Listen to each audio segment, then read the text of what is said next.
자, 네 번째는 지시, 명령 to보다는 권유, 부탁의 어조로 사용해 주세요. 그러면서 여기서 그 유명한 왕의 DNA가 나옵니다. 왕의 DNA를 가진 아이이기 때문에 왕자에게 말하듯 듣기 좋게 말해도 다 알아듣습니다. 지시나 명령을 하면 뭐 분노만 축적됩니다. 지금 무슨 민주사회인데 무슨 왕의 DNA 같은 무슨 소리를 하는 거지? 라는 생각이 들어요. 뭐 왕의 DNA가 있고 그럼 뭐 천민의 DNA가 있고 뭐 시민의 DNA가 있고 그러면은 만일 교사도 왕의 DNA면 그럼 어떻게 할 거예요? 뭐 서로 왕과 왕끼리 만나면은 뭐 서로 싸우나? 말도 안 되는 얘기를 하는데 이거 지시 명령조가 나쁘다라는 생각은 사실 이 학부모뿐 아니라 많은 부모님들이 하고 계시는 거예요. 그런데 아닙니다. 제가 그 훈육법 강의를 할 때 제일 많이 강조하는 게 효과적으로 지시하기. 아이에게 요청이나 부탁을 할 때는 청유형을 사용해서 하시면 돼요. 이렇게 해줄래? 혹은 아이가 선택해도 되는 거면 이렇게 하는 게 좋을 것 같은데 너는 어때? 이렇게 말할 수 있어요. 하지만 아이가 당연히 해야 하는 거예요. 이거는. 그럴 경우에는 부탁하거나 요청하지 말라는 거예요. 그냥 지시하고 명령하면 돼요. 자, 이제 가방을 제자리에 놔. 자, 이제 텔레비전 꺼. 이렇게 말하시라는 거예요. 텔레비전 꺼줄래? 가방 좀 치워야 되지 않겠니? 이거 아니라는 거예요. 아이들은 그냥 요청을 받거나 어떤 권유를 받으면 자기가 선택해도 된다라고 착각을 하게 돼요. 자기한테 선택권을 줬는데 자기가 말을 듣지 않았다고 서운해하거나 화를 내면 아이들 입장에서는 기가 막힌 따름이거든요. 그래서 사회적 규칙이나 규범, 아이가 꼭 해야 되는 선택의 여지가 없는 부분들은 그냥 지시어와 명령어를 사용해서 하시는 게 맞습니다. 자, 만일 우리가 예를 들어서 성인의 예를 들어서 교통경찰이 저기서 이렇게 술 취해갖고 막 비틀비틀을 하는데 자동차 키 이렇게 열고서 문으로 이렇게 들어가서 운전석에 딱 앉은 사람을 봤어요. 그러면은 해야 되는 게 뭐예요? 지금 음주운전 하시면 안 됩니다. 당장 차에서 내리세요. 혹은 대리기사 부르세요. 이렇게 얘기해야 되는 거잖아요. 만일 그때 경찰이 지금 음주운전 하신 것 같은데 운전 안 하시는 게 좋을 것 같은데 어떠세요? 대리기사 부르는 게 낫지 않을까요? 이렇게 말하는 거 말도 안 되는 거잖아요. 그래서 이렇게 분명 우리가 지시해야 될 때와 부탁하거나 요청하거나 어떤 제안을 할 때는 굉장히 다른 것이다. 그거를 잘 구분해서 정확하고 분명하게 상황에 맞는 말을 하는 거, 이거 정말 어른으로서 되게 중요한 거죠. 다섯 번째는 표현이 강하고 과장되게 표현합니다. 학교가 지옥이다. 학교를 폭발하고 싶다. 이런 얘기를 애가 하나 봐요. 80%는 버리고 20% 정도만 해석하시면 됩니다. 그럼 해석만 하고 끝나라는 이야기인가? 여기에서 마음 읽기가 나오는 거예요. 여기서 마음 읽기가 뭐냐? 아이가 되게 과장되게 표현하잖아요. 과장된 방식이 아니라 좀 적절한 방식으로 표현하는 모델을 보여주는 거, 시범을 보여주는 거, 여기서 그게 나오는 거죠. 그럼 학교 폭발하고 싶어. 그럼 아이 뭐뭐해서 분명히 학교 폭발하고 싶어라는 거를 애가 뜬금없이 얘기한 게 아니라 자기가 어떤 숙제를 해야 되는 상황이거나 뭔가가 주어져야 될 때 그때 좀 하기 싫거나 그럴 때 이런 말을 할 거란 말이에요. 그러니까 그 부분들을 너가 왜 이런 감정을 느꼈는지 그런 인과관계들을 분명히 얘기해주고 조금 더 적절한 조금 순화된 감정 단어를 사용해서 말할 수 있게 해주셔야 된다는 거죠. 지금 너가 뭐뭐해서 좀 속상한 마음이구나. 이런 식으로 해주는 거지. 제가 원래 좀 세게 말해. 그러면서 그냥 지나가라 그건 아닌 거예요. 아이들에게는 꽤 구체적으로 직접적으로 알려주는 가르침이 정말 필요해요. 이렇게 그냥 이해만 하고 넘어간다고 해서 아이가 올바른 정서 표현 혹은 올바른 정서 조절을 할 수 있다? 이거 기대하는 거는 너무 과잉 기대다. 이렇게 말씀드리고 싶네요. 그리고 여섯 번째, 칭찬과 사과에 너무 메말라 있습니다. 칭찬 경험과 억울함, 사과가 부족한 게 뇌손상의 이유래요. 난 또 이런 뇌손상의 이유는 좀 처음 들어봤어요. 물론 심각한 정서적인 학대, 뭐 너무나 적절한 자극이 없는 방임, 이런 부분, 뭐 신체적인 학대, 이런 부분들은 뇌손상, 후천적인 뇌손상의 원인이 될 수 있어요. 그런데 칭찬을 충분히 받지 않아서, 그리고 좀 억울함 때문에 뇌손상이 일어난다, 이런 이야기는 이제 들어보지가 못했고, 또 칭찬은 과장되게 해라, 또 이런 요구도 하셨는데 이것도 아닌 거예요. 칭찬을 잘못 사용하면 오히려 독이 됩니다. 칭찬을 할 때 원칙이 뭐냐면, 칭찬은 칭찬받을 만한 행동에 대해서 칭찬한다. 아첨이나 아부가 아닌 올바른 칭찬을 해라.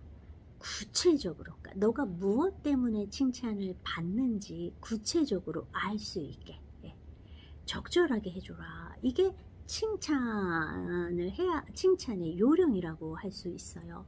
너무 뜬금없는 무조건 잘했어, 너가 최고야, 와, 넌 정말 천재 같아, 이렇게 뭐 구체적인 실체가 없는 그런 칭찬을 남발하게 됐을 때의 부작용은 뭐냐, 굉장히 자만해지기 쉽다.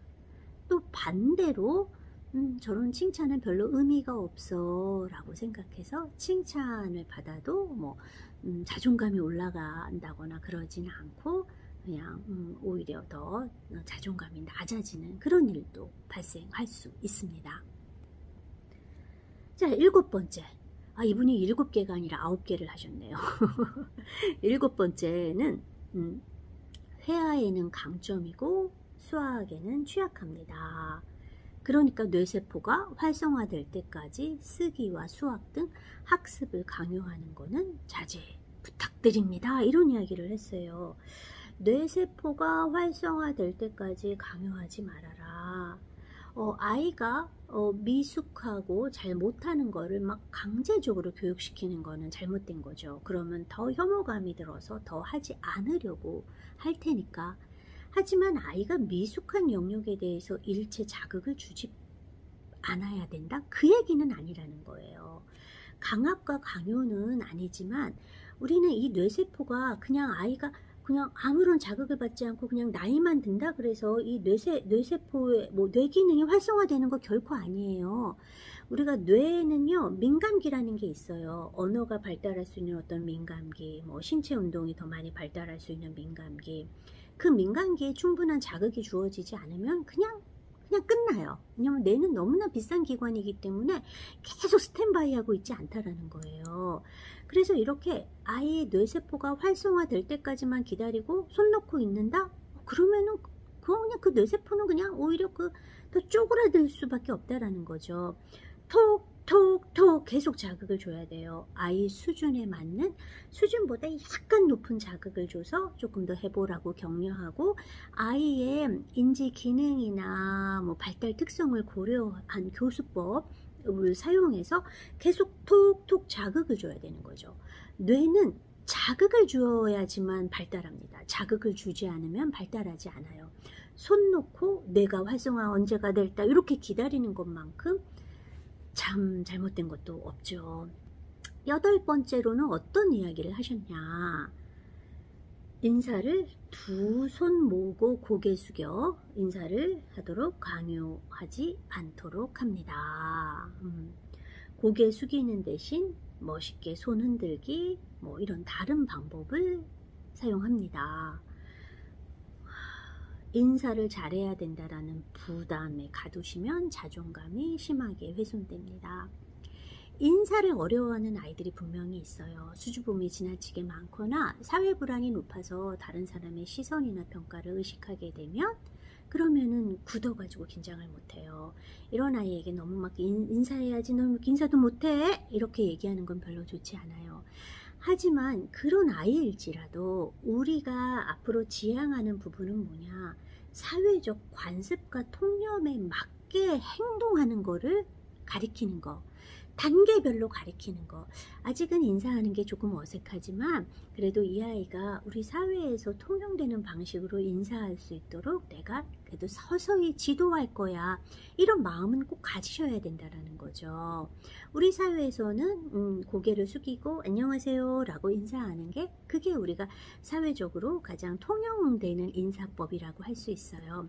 우리는 그 부분을 아이가 익힐 수 있도록 계속 지도를 해야 돼요. 처음에는 뭐 진짜 이 아버님 말씀대로 뭐 손 흔들기 이렇게 할 수는 있어요. 그것도 할 수 있지만 우리는 같이 안녕하세요 라고 재밌게 손도 흔들면서 뭐 고개도 숙이는 것들을 해본다거나 아이가 이렇게 그 인사를 해야 하는 상황이 되면 저기 할아버지 오시네 인사하자 라고 하면서 아이 고개를 살짝 우리가 손바닥으로 눌러줘서 그러니까 고개 숙여서 인사할 수 있게 해주고 아이고 인사 잘했네 라고 칭찬도 해주는 거고. 그래서 아이가 뭔가 조금이라도 그래도 노력하거나 그 올바른 방식을 배울 수 있는 연습할 수 있는 기회를 제공하고 그거를 조금이라도 따라했을 때 칭찬해줘서 점점점 우리가 목표로 하는 행동을 할 수 있도록 지도를 해야 하는 거지 그냥 자기 식대로만 하게 그냥 내버려 두는 거는 어른의 직무유기다 라고 저는 생각을 합니다. 9번째가 등교를 거부하는 건 자유가 허용되자 제일 힘든 것부터 거부하는 현상입니다. 교실에서 돋보이고 싶지만 그게 안 돼서 괴로워하는 거다. 애들한테 놀림받을까봐 공포감으로 학교 가는 걸 두려워하는 거다. 아이가 또래에게 돋보일 거리를 만들어줄 때까지 기다려 주셔야 됩니다. 이런 이야기들을 해요.